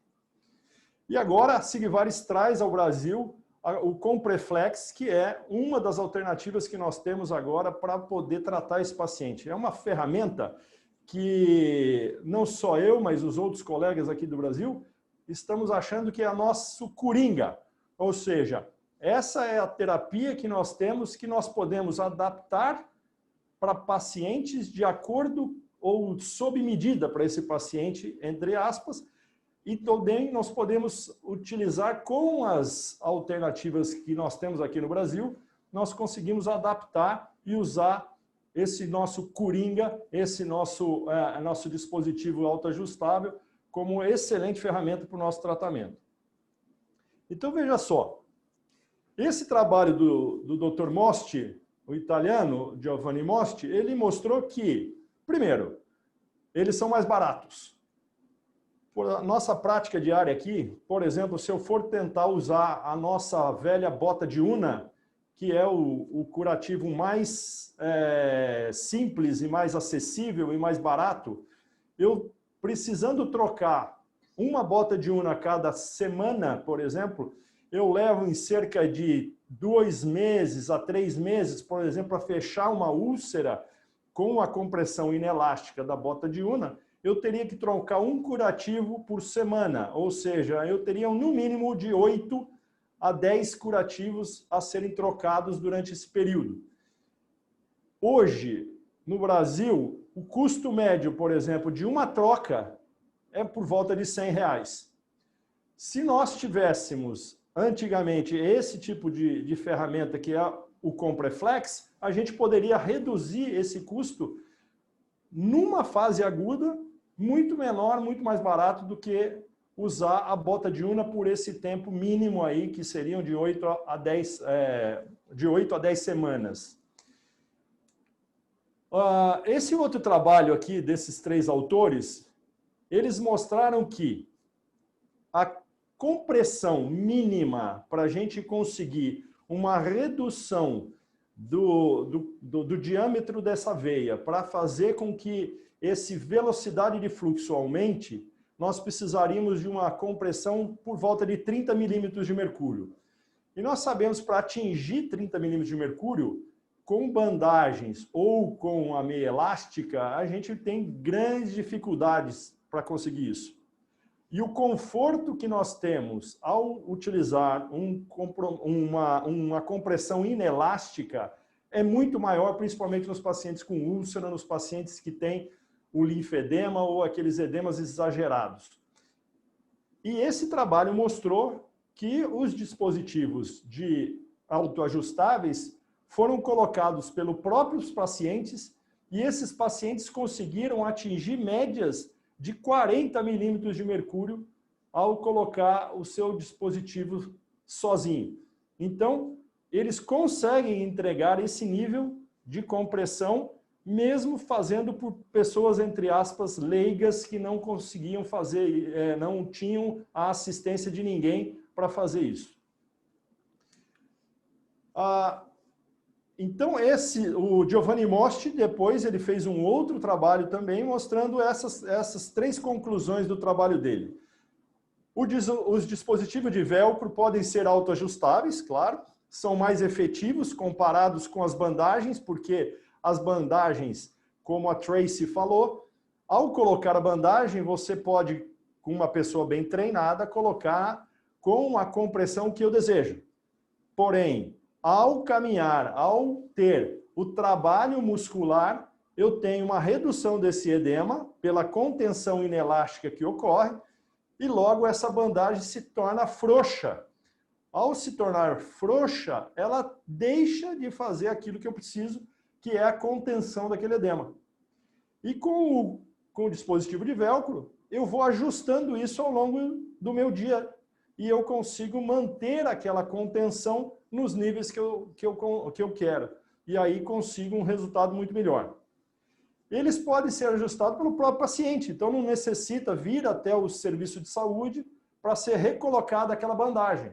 Então, a superioridade em relação à bandagem é clara. E, por final, o custo e o tempo do paciente, do sistema de saúde e de todo mundo é muito mais reduzido com o uso dos dispositivos de velcro. Esse outro trabalho também, aliás, bom, aí então esses são os trabalhos que eu trouxe para vocês para mostrar as vantagens que nós temos e a facilidade que nós temos para usar. Agora eu vou mostrar para vocês aqui na prática. O Compreflex, ele é esse que vocês estão vendo na tela, e aquilo que está na ponta dos dedos do paciente ali é uma fita chamada Acutab. Essa fita, ela vai nos dar a possibilidade de eu indicar ao paciente qual é o nível de compressão que eu quero e ele mesmo sozinho vai poder ajustar para esse nível, para chegar nesse nível. Ali é uma colocação do Acutab já com a fita na sua posição. E a minha conclusão aqui é: a terapia da compressão apresenta mais uma alternativa de extrema versatilidade no tratamento das patologias linfáticas e venosas. Agora, nós vamos passar agora para um caso que eu trouxe para mostrar para vocês como que a gente pode utilizar isso e quais são as versatilidades. Então, essa paciente que está aqui, ela tem um linfedema que iniciou num trauma aos 7 anos de idade. Hoje, ela já tem 40 e poucos anos, e esse trauma nessa perna determinou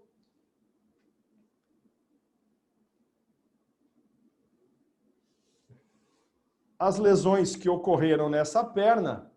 Desde a época do trauma, tiveram-se inúmeras recorrências dessa úlcera e ela foi tendo, além das recorrências da ferida, foi tendo infecções de repetição com inúmeros casos de erisipela, provocando, então, essas lesões na perna dela. E hoje nós estamos começando aqui a utilizar, nós começamos o tratamento dela faz mais ou menos aí 60 dias, e nós já estamos conseguindo uma recuperação muito importante dessa pele ao redor, e o uso do dispositivo de velcro foi iniciado no começo da terapia, quando ela veio com a ferida em situação extrema de dor e uma rigidez articular muito grande. Então, junto com a terapia da compressão, nós instituímos a fisioterapia e os exercícios físicos para a gente melhorar essa mobilidade. Então, veja aqui que ela tem uma mobilidade bem restritiva, mas no dia que ela chegou, ela tinha uma mobilidade muito maior, uma imobilidade muito maior. Nós conseguimos já um ganho aqui de mais ou menos 10 graus de melhora nessa flexibilidade da perna dela. Só o ganho da flexibilidade aqui, com o ganho muscular, que ela começou a fazer as atividades de melhora de força muscular, já houve uma redução natural desse edema e ela já começou a melhorar bastante. No meio do caminho, tivemos mais uma infecção, mas agora, ao debelar essa nova infecção, ela está começando a recuperar tudo isso. E com o dispositivo de velcro, é uma situação que hoje ela consegue deambular, fazer suas atividades diárias com esse dispositivo que antes, com as bandagens e com as outras alternativas que ela tinha, ela não conseguia. Então, inicialmente, nós vamos fazer aqui, eu vou colocar, vou fazer um curativo nessa úlcera, e aí eu vou demonstrar como que a gente vai colocar esse dispositivo de velcro nessa paciente. Normalmente, quando eu vou fazer um tratamento desse tipo de úlcera aqui, além da terapia da compressão, além dos exercícios físicos, além da melhora articular, da manutenção depois da atividade física e da manutenção da força muscular dessa paciente no seu dia a dia, nós fazemos a cobertura com, dependendo do estágio da úlcera, de diversas formas. Uma delas que eu utilizo hoje é também a bioestimulação por laser de alta potência. Antigamente era feito com laser de baixa potência pelos fisioterapeutas, só que nós tínhamos um tempo de utilização desse laser muito longa e com sessões muito seriadas. Agora, com o laser de alta potência, nós conseguimos reduzir o tempo da sessão e também o tempo, o número delas podem ser espaçados mais. Então, eu vou fazer só uma leve demonstração, que eu já a fiz antes de começar. Esse aqui é o nosso equipamento, onde a gente usa o módulo de bioestimulação. Eu coloco aqui uma potência baixa, que 5 joules, 0,5 microsegundos de duração de pulso, e nós colocamos 5 aqui. Eu vou colocar o spot size adequado. E nós começamos a fazer um rastreamento da lesão com o uso do laser para fazer o estímulo de cicatrização, estímulo de crescimento celular e regeneração tecidual. Esses estímulos com laser, eles são adjuvantes nesse tratamento para a gente tentar a cicatrização o mais rápido possível dessa úlcera, tá? Então, isso aqui é feito um cálculo da área da ferida e em quanto tempo eu preciso irradiar esse laser. Bom,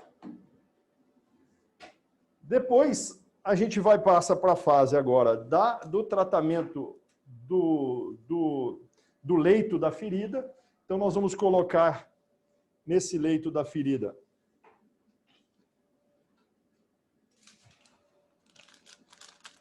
aqui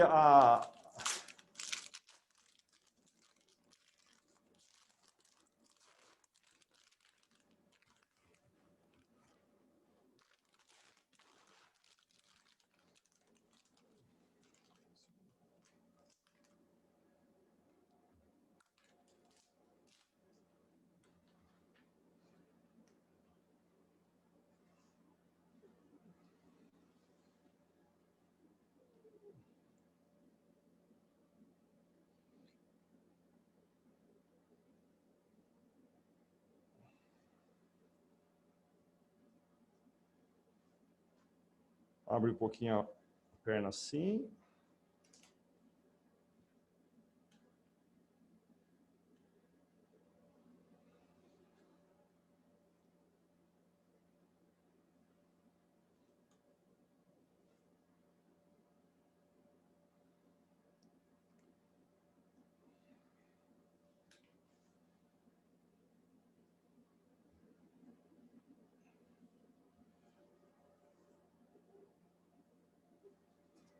Bom, a cobertura foi feita. E agora? Agora, dependendo da fase desse edema, dependendo do tipo de compressão que eu quero, eu posso utilizar uma associação entre... Eu posso fazer uma cobertura simples, com o uso, por exemplo, de uma cobertura com atadura de crepom, simplesmente para eu fechar essa ferida.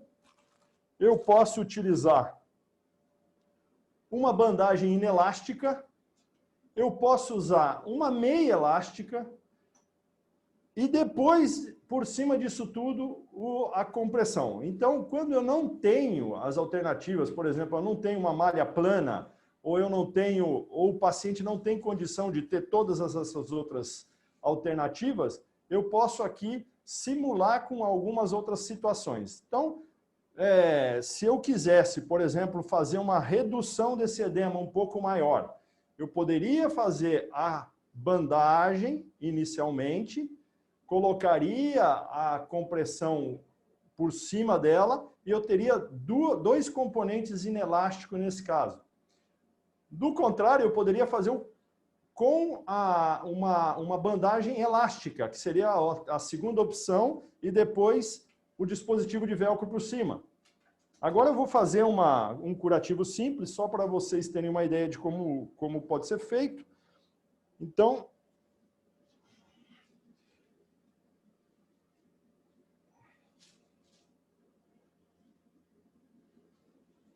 a gente faz, é só uma compressão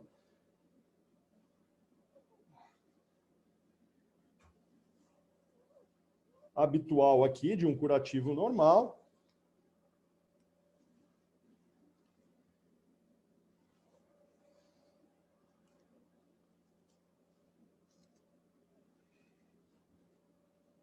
Pronto.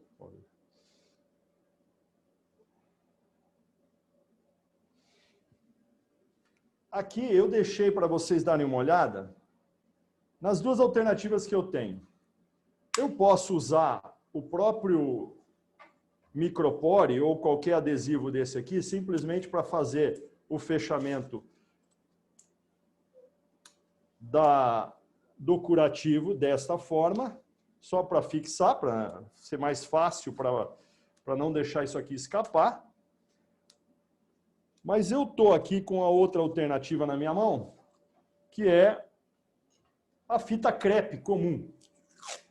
Essa fita crepe a gente pode utilizar também como mais um componente de contenção. Como que é feito isso? Eu posso pegar essa fita crepe e fazer esse tipo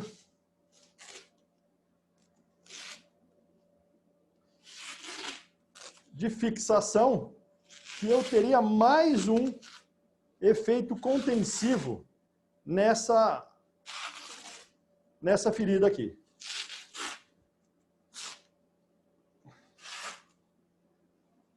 Isso aqui é como se fosse mais uma camada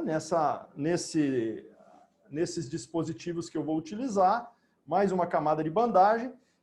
Dependendo do número de voltas, eu consigo uma rigidez maior ou menor nessa contenção também.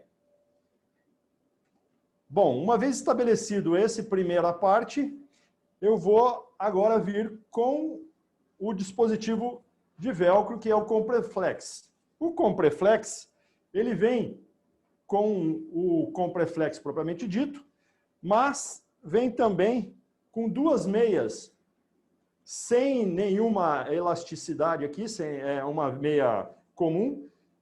Ela tem alguns componentes na sua composição que diminuem o efeito, tem um efeito bactericida, com um efeito para não ter odor, aquela coisa toda. E aí eu faço o vestimento dessa meia aqui, que isso aqui vai dar o suporte depois por baixo.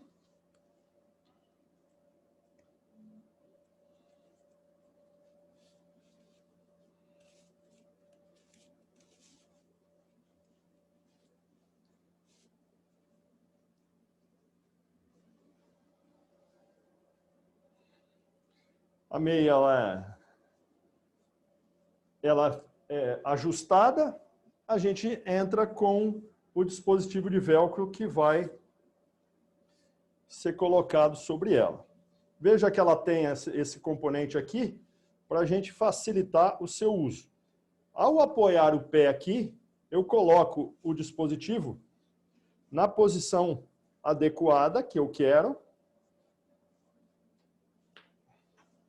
Eu deixei as suas bandagens todas enroladinhas para facilitar o posicionamento. Então, é muito simples de vestir, o próprio paciente consegue fazer isso.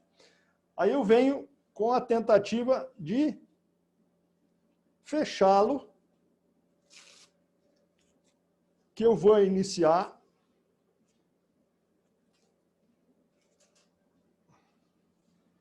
colocando numa posição que não seja exageradamente apertada, nem frouxa.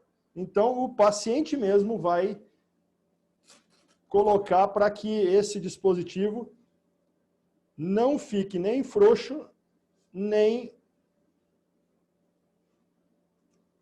apertado.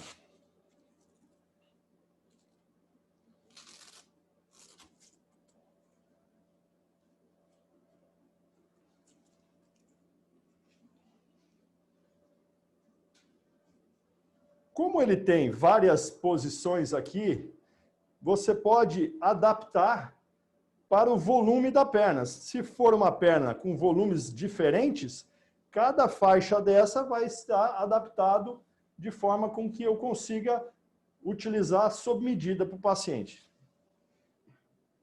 Aí, quando eu coloco nessa posição, eu pego essa fita aqui, que é a fita para eu ter a medida que eu quero de pressão para esse paciente. Então, aqui eu coloquei de forma que não ficasse nem folgado, nem exageradamente apertado.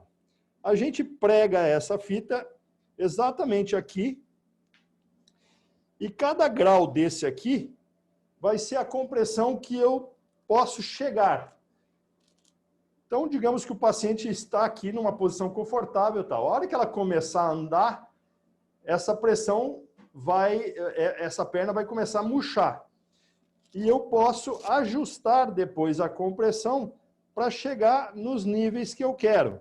Por exemplo, aqui eu estou chegando no nível de 30 a 40 de compressão. Se eu quiser um pouco menos, eu jogo um pouquinho mais para cá. E isso eu posso fazer em todos os níveis dessa úlcera.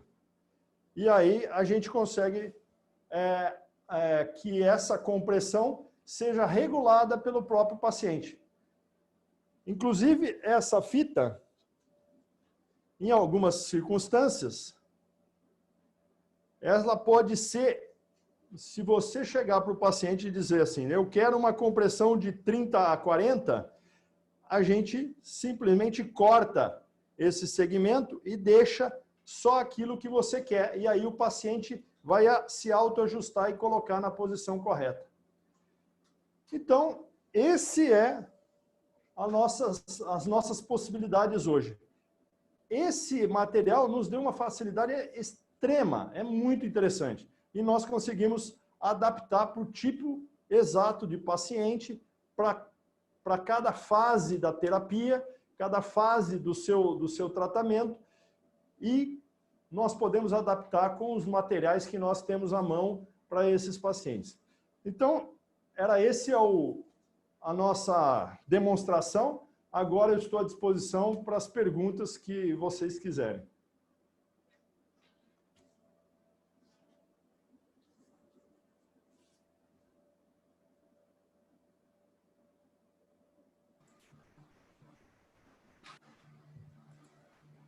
Pessoal, caso tenham perguntas, façam.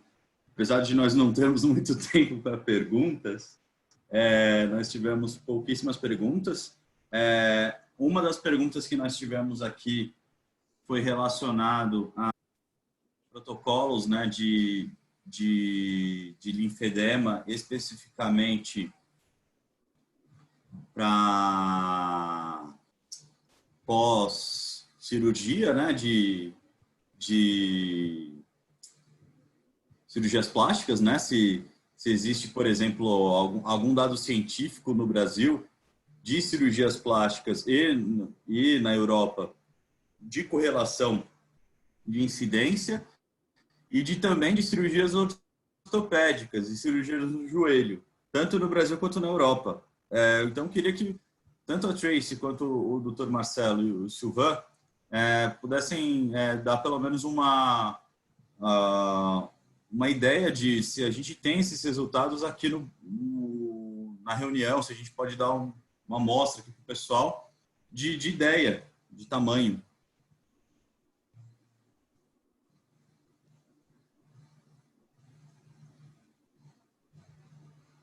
Bom, veja só. Eu não tenho dado de uso do compreflex ou dos dispositivos de velcro pós-cirurgias. Principalmente na cirurgia ortopédica, porque o que acontece normalmente na cirurgia ortopédica? Depois, o tempo de repouso é um pouco maior, ou aquele membro que foi operado, ele não pode ser utilizado, digamos assim, imediatamente na sequência. E isso tira toda a nossa função do nosso dispositivo. Eu preciso da compressão muscular e do trabalho muscular para que esse dispositivo faça o seu efeito. Então, no pós-operatório, eu não tenho nenhum estudo, nada mostrando se ele tem alguma ação ou não ser que esse paciente volte a uma deambulação precoce. Se ele voltar a deambulação precoce e a gente conseguir colocar o dispositivo de velcro, principalmente porque ele vai ter com cicatrizes e aquilo tudo ali, eu acredito que assim, a gente vai ter resultados muito bons e que vai contribuir para a diminuição do risco de trombose venosa no pós-cirurgia. Mas eu não tenho nenhum estudo agora e nada assim que eu possa trazer para vocês nesse sentido. Valeu, Dr. Marcelo. Sylvain and Tracy, do we have some databases about correlations about orthopedic surgeries and lymphedema?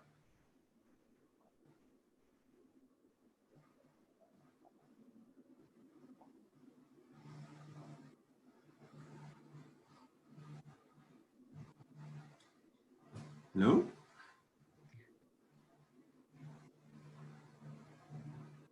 Hello? Hello, I hear you. I didn't get the beginning of your question, but maybe I can just jump in from another point of view, especially orthopedic surgery, knee replacement in particular. Are currently, there is nearly no evidence available, but what is known is that round knit stockings are used in these situations to avoid the swelling of the knee afterwards after the surgery.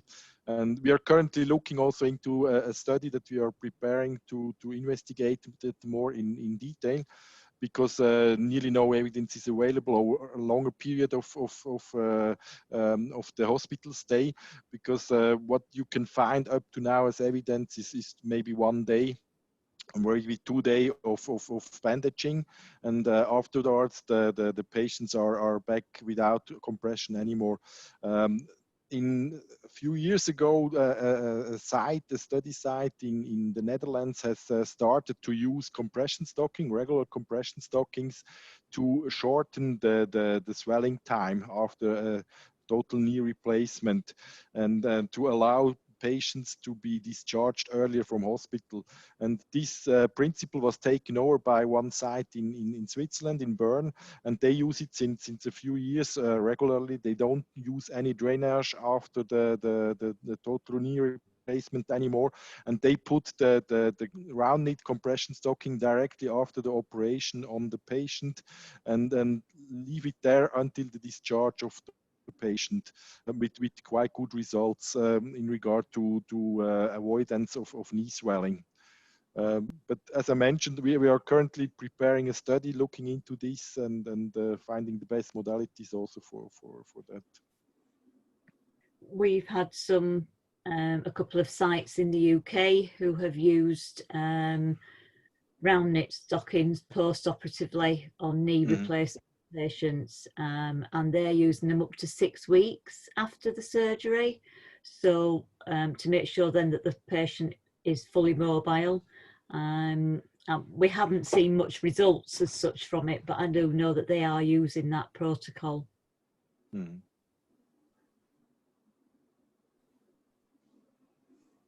Okay, great. Pessoal, falar em português, desculpa. Eu vou ser right on time, falando em inglês também. Eu vou ser bem certinho no horário também, porque a gente tem o tempo correto dos nossos médicos, dos nossos convidados. Então, só deu tempo para uma pergunta. Mas eu queria agradecer demais aos nossos convidados. Então, Dr. Marcelo Zanoni, Sylvain, Daniel, Tracy, muito obrigado. Vocês são muito especiais para a gente. Obrigado pela participação. Obrigado por toda a experiência e toda essa aula. De verdade, isso vai ser para a gente algo, assim, primeiro passo uma grande história que a gente vai criar aqui no Brasil quando a gente fala de tratamentos de linfedema, úlcera, MCE. Com certeza a gente vai começar uma longa e bonita história na Sigvaris do Brasil e com certeza vocês fazem parte disso. Muito obrigado da minha parte e da parte da Sigvaris do Brasil. De verdade, isso é de coração. Obrigado. Obrigado para quem participou também, obrigado pela participação. Essa está sendo gravada, essa aula, então com certeza a gente vai repassar essa aula e vamos ver se a gente não marca outras. Com certeza foi uma grande experiência e da minha parte fica aqui o meu muito obrigado, ok? Então é isso, gente. Muito obrigado. Até a próxima. Até. Great. Thank you, Alberto. Bye bye to all. Thank you. Thank you. Bye bye. Take care, everyone. Bye bye, everyone. Bye.